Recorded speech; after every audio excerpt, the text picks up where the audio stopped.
Merci. La parole est maintenant à Monsieur Gérard Charras.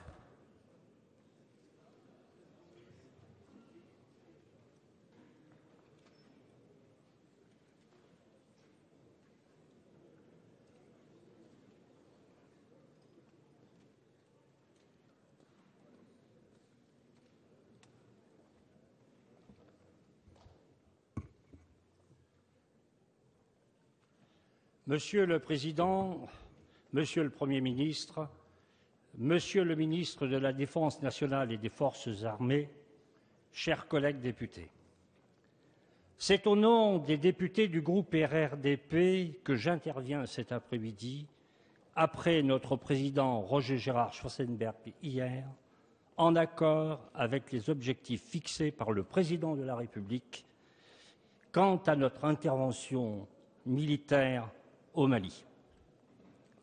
On ne peut en effet que partager les trois raisons mises en avant par le président de la République et le Premier ministre. Première raison, nous assistons dans cette région de l'Afrique, sous des motifs politiques ou religieux de façade, au développement d'un foyer de piraterie internationale. Nous ne pouvons pas le laisser continuer à s'armer, grandir, bref, se développer pour une partie avec les débris de la guerre de Libye et pour l'autre avec l'argent des rançons, de la drogue. Nous ne pourrons laisser cela faire sans réagir. Attendre, comme on l'a suggéré avec un vocabulaire de guerre froide, que nos intérêts internes soient engagés. Cela voulait dire dépasser un stade préventif et entamer une guerre défensive dont l'issue, c'est un enseignement historique, était au départ incertaine, plus incertaine encore qu'elle ne l'est aujourd'hui.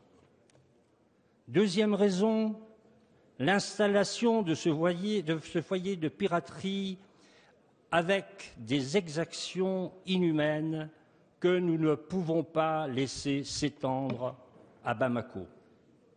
Enfin, l'intégrité de cet État, qui a des accords avec la France, devait être recouvrée et préservée. Les supposés atermoiements de la majorité présidentielle sont balayés par cette intervention. Chacun peut comprendre comment, du retrait d'Afghanistan à la visite récente du président d'Algérie, cette décision a été mûrie. On pourrait s'étonner d'un débat sur la légalité de l'opération. Dès lors qu'il s'agit de guerre, la Constitution de la Ve République consacre la primauté de l'exécutif, notamment celle du président de la République. Nous sommes certes habilités par l'article 35 à délivrer l'autorisation de la déclaration de guerre. Il s'agit en fait d'un appui, déterminant certes, mais d'un appui tout de même des forces françaises à l'armée malienne contre le terrorisme. Et le Parlement, je le rappelle, n'a jamais eu recours à l'article 35. Quelles sont les questions sur lesquelles il faut se pencher aujourd'hui? Les questions fondamentales du conflit sont celles de son développement et celles de sa fin.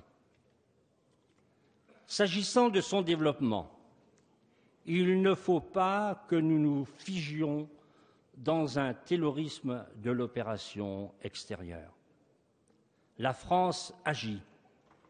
Les autres approuvent.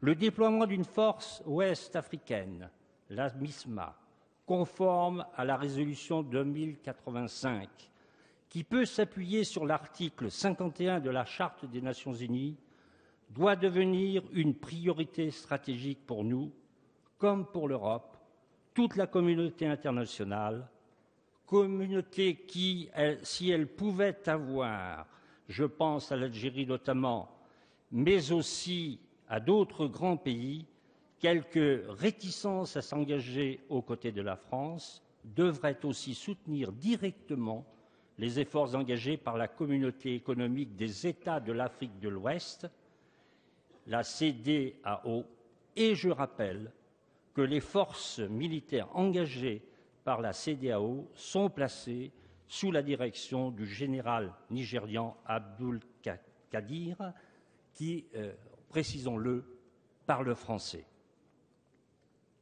S'agissant de la fin du conflit, nous devons aujourd'hui travailler avec nos amis maliens à l'émergence d'un nouveau projet pour ce pays et nous devons tracer, au-delà de la ligne de front, une ligne d'espoir.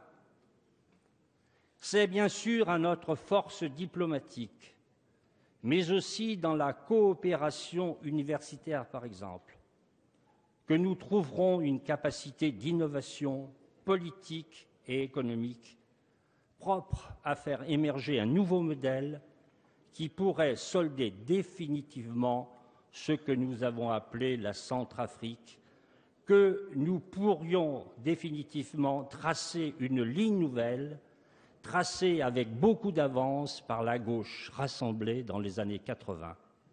Une ligne interrompue, hélas, depuis.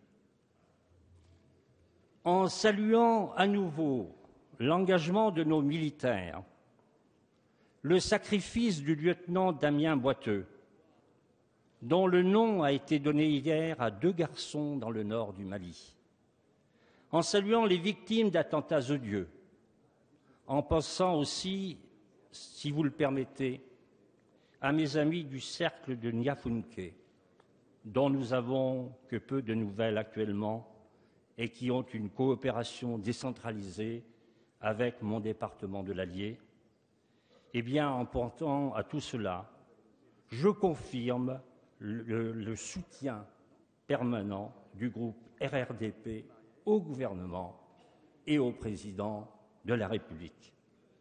Personne n'ignore rien des sacrifices demandés, mais affronter ce risque, c'est faire preuve de courage et rendre à la France et à ses armes ses attributs au service du droit des gens.